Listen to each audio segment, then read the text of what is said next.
novos mercados nos Andes, rota comercial pelo Pacífico, desenvolvimento regional e alternativa para o escoamento da produção agropecuária do Centro-Oeste brasileiro.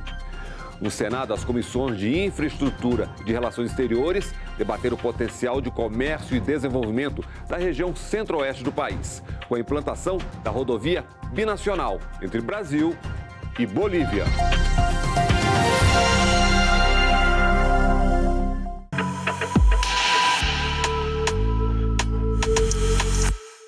Um sonho antigo, criar uma rota de exportação dos produtos brasileiros pelo Pacífico, caminho mais curto para os grandes mercados da Ásia, e ainda incrementar o comércio com os países andinos, Bolívia, Colômbia, Equador e Peru. Debater a integração da América Latina, especificamente ali naquele canto do nosso país, Mato Grosso, com essa saída para a Bolívia, é algo que nós já fazemos há algumas décadas. Queremos, enxergamos as grandes oportunidades de fazer essa integração. Sempre foi um interesse muito grande do setor produtivo de Mato Grosso poder acessar os portos do Pacífico, né? Quer seja o porto de Antofagasta, Mejillones, Zângamos, que vão trazer benefício direto, principalmente ao Mato Grosso do Sul, assim como aos portos do Chile, do Peru, né? E aí nós temos o corredor Mato Grosso até os portos de Iquique, Arica, Tacna e aos portos também do Peru. Nós acreditamos que a saída do Pacífico ela é a alternativa mais barata e mais rápida para que possamos escoar a nossa produção, o que vai diminuir os gargalos para os outros mercados sem atrapalhar o desenvolvimento dessas outras regiões para atender, por exemplo, o mercado europeu, entre os outros mercados. A China é o nosso maior parceiro comercial. Em 2023, a exportação rendeu mais de 104 bilhões de dólares ao país. Exportamos desde petróleo a minério de ferro e principalmente produtos do agro, como soja, milho e carne bovina. Com os países da comunidade andina, as exportações renderam 10 bilhões de dólares em produtos como veículos e peças, ferro e aço, açúcar, soja e trigo. Para nós em Mato Grosso, a Bolívia significa 11 milhões de consumidores, nós temos 3,7. Quando nós falamos de Mato Grosso para a Bolívia, está falando do maior mercado produtor do agronegócio mundial. Mato Grosso é hoje a região do planeta que mais produz alimentos. Eles que produzem fertilizantes podem então ter em nós o seu maior mercado, o seu maior fornecedor. Muito mais importante do que a gente atingir o Pacífico é nós atingirmos os mercados da Bolívia, do norte do Paraguai, do norte da Argentina, do Chile, do Peru. Nós temos mais de 60 milhões de pessoas ali que podem consumir produtos brasileiros e principalmente mato-grossenses, tanto do Mato Grosso quanto do Mato Grosso do Sul. Há 20 anos, Mato Grosso do Sul, Rondônia, Roraima e Acre vendiam 1% de tudo que o Brasil vendia para o mundo. Hoje isso chega perto de 15%. Então, é uma transformação radical e que não pode ser freada. O Brasil está avançando para a sua fronteira oeste. E o mundo está avançando de maneira acelerada para o Pacífico, a Ásia-Pacífico. Grande parte das exportações do Centro-Oeste sai dos portos de Santos e Paranaguá, o que encarece o frete e prejudica a competitividade dos produtos agropecuários brasileiros. A nossa rodovia binacional vai revolucionar, com certeza isso acontecendo, a logística e o transporte em nossa região, com a redução significativa das distâncias entre os centros de produção de Mato Grosso e também os portos de exportação no Pacífico. Com isso, teremos um trajeto mais curto e eficiente. Isso significa um menor tempo de viagem para escoar a produção, tanto agrícola como de passageiro, industrial, e reduzindo assim os custos logísticos. Por algum tempo se pregou que seria impossível levar a produção de grãos de Mato Grosso para o Porto de Arica por causa da Cordilheira dos Andes. Isso é um mito, já está ultrapassado. Por quê? Porque a Bolívia hoje produz grãos e exporta para o Porto de Arica. Então, é extremamente viável, é possível e para nós é muito interessante porque reduz em 16 dias a produção que hoje passa pelo Porto de Santos ou lá do Paraná e que sobe o Atlântico, entra no Canal do Panamá para chegar ao Pacífico. Nesse trajeto aqui, nós reduzimos, senador Wellington, 16 dias. A carne de Vila Bela, como não é permitido ir para São Inácio, para ir para o destino, ela vem 2.400 quilômetros para trás, vem no Porto de Santos. Do Porto de Santos, ela anda uns 4.000 quilômetros em direção ao Canal de Panamá.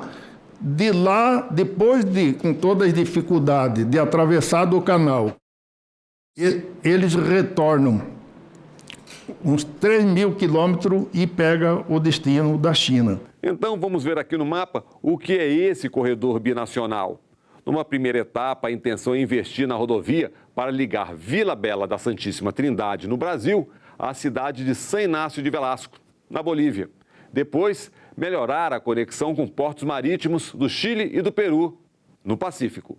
De Vila Bela até a fronteira, uma estrada estadual. E o nosso governador já fez o projeto, já está em análise e provavelmente ainda esse ano faz a licitação dos 80 quilômetros para serem pavimentados. Do lado boliviano, que são 140 quilômetros, nós temos a palavra do governador de Santa Cruz, que ele fará um chamamento para concessão por 25 anos para a construção desses 140 quilômetros. No caso de Arica, a vantagem de ser um porto que está habilitado a movimentar carga a granel, né? Iquique já é um porto mais para movimentação de carga containerizada. Encurtar caminhos. E não é só para exportar. A rodovia pode também baratear as importações brasileiras, como a de fertilizantes e outros produtos. Os corredores não são só exportadores, eles também serão importadores. Poderemos, através dos ganhos de redução de custos de transporte e logística, construir polos industriais nas nossas fronteiras, agregando valor em insumos importados. A Bolívia hoje produz todos os fertilizantes que o Brasil precisa. É o cloro, é o potássio, é a ureia, é o boro, o sal. Na Bolívia, montanhas e montanhas de sal e não tem para quem vender. O nosso sal do Mato Grosso, por exemplo, vem de Mossoró, que abastece o Brasil inteiro, super competitivo, e 4.000 quilômetros de distância. O sal da Bolívia está a 1.500 quilômetros de Cuiabá. Então, isso diminui o frete, diminui o transporte e faz com que essa rota seja extremamente interessante ao Brasil. A importação de sal é uma coisa muito viável.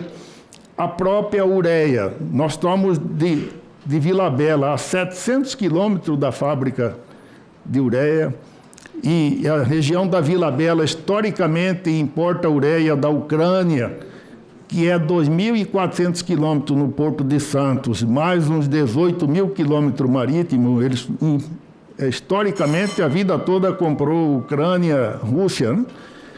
Então, é uma coisa a nível de integração muito próprio, muito conveniente para o Brasil, para o Mato Grosso e para a Bolívia. Temos um dos maiores rebanhos bovinos, nós trazemos o sal lá do Rio Grande do Norte, lá de Mossoró. E nós temos ali do lado, a 1.000 e poucos quilômetros, a das maiores salinas ali na Bolívia. Então, com preço que pode mudar o custo da produção. Eu acho que hoje o grande desafio nosso do governo é trabalhar muito para a gente conseguir mudar o custo da produção. Vila Bela da Santíssima Trindade, cidade histórica, a primeira capital do Mato Grosso e que abrigou um antigo quilombo de resistência negra no centro-oeste. E ela pode ganhar mais protagonismo como ponto de partida de uma das principais rotas para o Pacífico. É a primeira capital brasileira projetada em Portugal para proteger a nossa costa fluvial nesta região, a primeira do Brasil. E aí tem uma história muito longa, né, muito rica, é uma cidade construída pelos africanos, né, que vieram para cá naquela labuta época ainda da escravatura, e ainda temos lá uma população de originários africanos muito forte, muito expressiva, com toda a sua história de Teresa de Benguela, uma negra que reinou por 40 anos, aquele condado, né? Não sei se seria quilombo, quer dizer. Com essa saída para o Pacífico, nós deixamos de ser fim de linha, assim como Cabixi, na Bolívia, também deixa de ser fim de linha com essa integração.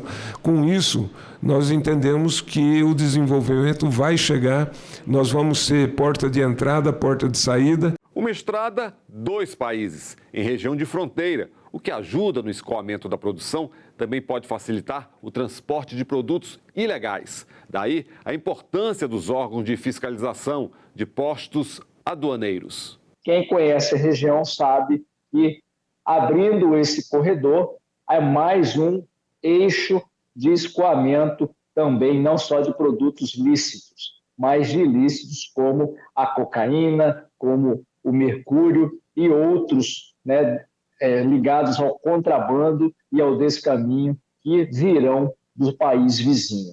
Junto com esta necessidade do asfaltamento, eu reputo aqui uma necessidade maior ainda, que é a implantação de uma estação aduaneira de fronteira.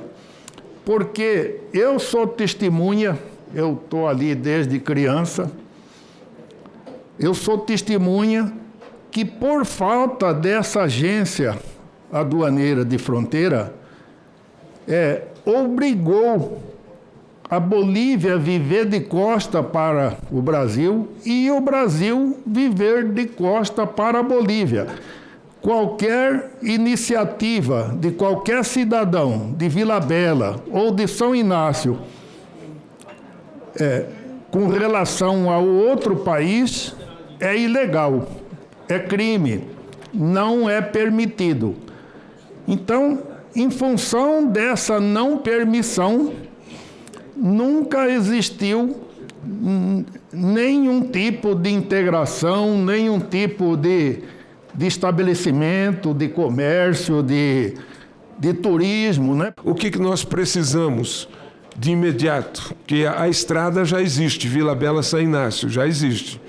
Nós precisamos da implantação da alfândega, do aduanamento, porque hoje toda a produção que é levada ou que é trazida, se for apreendida pela polícia, ela é tida como ilegal. É um descaminho, é um contrabando. Então, essa é a nossa solicitação, a implantação imediata da aduana em Vila Bela, para já poder atender essa demanda nacional. E com o desenvolvimento aumentam também os problemas. Mais comércio, mais gente, mais crimes. E uma nova rota para a circulação de drogas, contrabando, exploração sexual infantil. É preciso pensar em segurança. Pensar em termos de segurança pública e segurança viária. Porque a partir do momento que você lança o fluxo, né, direciona o fluxo de veículos, sobretudo veículos de carga, nós precisamos pensar na segurança dos profissionais motoristas de transporte de carga, porque aumentará o número de estabelecimentos, aumentará o fluxo de pessoas na região, outras empresas se instalarão nessa região. Então, há um natural aumento de crimes como a exploração sexual infantil, tráfico de drogas, há um aumento natural de ocorrências de acidentes de trânsito e é necessário, então, ter a mão do Estado através da Polícia Rodoviária Federal, das polícias estaduais. A Receita é um órgão, de fato, extremamente importante nas fronteiras, mas não é o único, né? Temos o Ministério da Agricultura, extremamente importante, Polícia Federal, Polícia Rodoviária Federal, temos diversos outros órgãos de extrema importância e tão relevantes quanto a Receita Federal nesse processo. E para garantir a segurança e vigiar tudo isso, é preciso estrutura, mão de obra qualificada, ou seja, mais investimentos em todos os órgãos. A Receita Federal na área aduaneira, ela necessita de pessoas, ela necessita de infraestrutura. Também, obviamente, o MAPA, no Vigiagro, também a Polícia Federal, também a Polícia Rodoviária Federal. Um ponto de fronteira alfandegado, ele precisa ter estrutura e ter outros órgãos, todos os demais órgãos. O Vigiagro precisa estar, principalmente numa área onde eu tenho o comércio exterior de produtos agrícolas. É fundamental a presença do Vigiagro, mas é fundamental a presença da Polícia Federal, porque nós não controlamos somente cargas, controlamos veículos, pessoas, então precisamos ter também a Polícia Federal, precisamos ter a Polícia Rodoviária Federal como parceira. Até os portos, o transporte é feito principalmente por rodovias, um meio considerado caro, menos eficiente. E como fica a integração com outros modais? O setor de transporte rodoviário de carga sofre muito ainda com a logística, principalmente em relação à intermodalidade. Nós temos em Rondonópolis, o maior terminal da América Latina, rodoferroviário. Temos uma rota também muito importante, dos municípios ali do Médio Norte do estado até os portos de Miritituba. Mas justamente nessa intermodalidade acaba apresentando toda a ineficiência. Só para vocês terem ideia, hoje um caminhão, quando ele carrega, seja soja, seja milho, ele demora em torno aí de 2 a 5 dias para saber quando ele irá descarregar. Por quê? Porque hoje o volume que é direcionado tanto aos terminais portuários de Miritituba, hidroviário, e também ao terminal rodoferroviário de Rondonópolis, eles já estão na sua capacidade máxima. Então, o volume de caminhões é muito menor da demanda ali das trades que operam. E isso faz com que os caminhões acabam se tornando aí verdadeiros armazéns sobre rodas. Obviamente, a necessidade de se adequar o sistema de transporte através da habilitação da NTT para um olhar mais voltado para o Pacífico, sem, obviamente, não estou querendo com isso diminuir a importância do escoamento de carga para Santos e Paranaguá, mas, obviamente, temos que promover ajustes no sistema de transporte de carga de modo a ter mais empresas habilitadas a realizar esse transporte, porque, obviamente, a construção de corredores implica em ganho de escala se for o modal rodoviário, precisaríamos então contar com caminhões e, por que não, bitrens, rodotrens, já que para Santa Cruz é possível você movimentar caminhões de maior peso. Duas nações, realidades socioeconômicas e culturais diferentes, que podem restringir, impactar na circulação de mercadorias. Vamos falar do paro. O que é isso? Como resolver? A Bolívia tem na sua cultura o que eles chamam de paro. Qualquer situação que a população não concorde, eles param o país inteiro, 4, 5 dias, 20 dias, o tanto que for necessário para poder resolver a situação. Exemplo disso foi a queda de Evo Morales. O país parou e ele foi obrigado a renunciar. E para tudo, realmente, Então, muitos colocam esse empecilho de passar a rota de integração para o Pacífico pela Bolívia por causa do paro. Bom, é uma questão cultural que o próprio país vai ter que estar trabalhando isso. Esse paro, ele é espontâneo, quer dizer, você teve um pequeno problema ao longo da rodovia,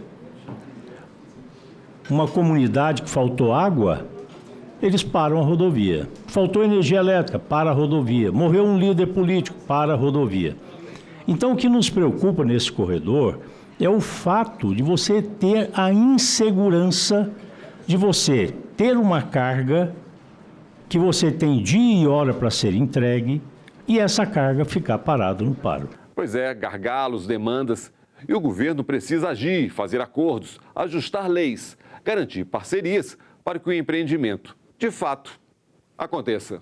Então, os paros vai ter que ser uma política entre o Brasil e a Bolívia para que tenha um salvo-conduto, alguma coisa assim. E é impressionante. A própria segurança pública da Bolívia protege esse tipo de paro. Então, isso é um problema. A outra limitação, o transporte, a condução do veículo na Bolívia não é permitido para motoristas brasileiros. Lá tem que ser motorista boliviano. Então, isso é outro problema que tem que se encarar. O corredor só tem sucesso, só é plenamente aceito quando todos são beneficiados. Então é importante aí, obviamente, sentar com o lado paraguaio, o lado boliviano e encontrar soluções em que o corredor não seja apenas uma passagem de caminhões pelo território boliviano, mas que se agregue valor, que seja possível utilizar mais empresas de transporte bolivianas. Temos a questão dos caminhões, temos a questão do asfalto do lado boliviano, temos a questão da receita, temos questões do Vigiagro, só que todas essas problemáticas, Deon, todas essas problemáticas, elas já estão sendo mapeadas. Nós estamos já em tratativas, em especial com o governo boliviano, através do embaixador Horácio, né, onde nós estamos fazendo já, senador, um quadro comparativo das legislações, né, para que nós possamos trabalhar em conjunto com o governo boliviano, para que nós conseguimos construir um cronograma para que a carga possa sair, né, do Brasil e chegar no Pacífico, lá no porto, por exemplo, de Iquique, com toda a segurança jurídica. Novas portas de entradas e saídas para os produtos brasileiros, redução de custos e melhoria da competitividade no mercado global e com benefícios locais. A ideia é essa. Por que isso pode dar certo hoje e não deu certo há 10, há 20 ou há 30 anos? E aí nós temos duas grandes razões para que isso dê certo hoje, senador, e presentes. Primeiro ponto, o mundo mudou radicalmente nos últimos 20 anos. Em 2000, de todas as exportações do Brasil, 2% iam para a China e hoje mais de 30% vão para a China, dependendo do estado que a gente considere, só é 35%. Ou seja, o mundo mudou radicalmente nos últimos 20 anos. Hoje o Brasil vende mais para o Vietnã do que para a França. Então, a nossa demanda, os nossos produtos estão sendo demandados pela Ásia-Pacífico. Ou seja, pela primeira vez em 500 anos, os nossos principais sócios comerciais estão nas nossas costas. Isso não aconteceu durante 500 anos. O Brasil precisa, na verdade, de desenvolver programas de médio e longo prazo nessa integração latino-americana, como dizia Simão Bolívar. A integração latino-americana é o grande oxigênio que precisa para que haja uma integração econômica, social e política de toda a América Latina. Já existe essa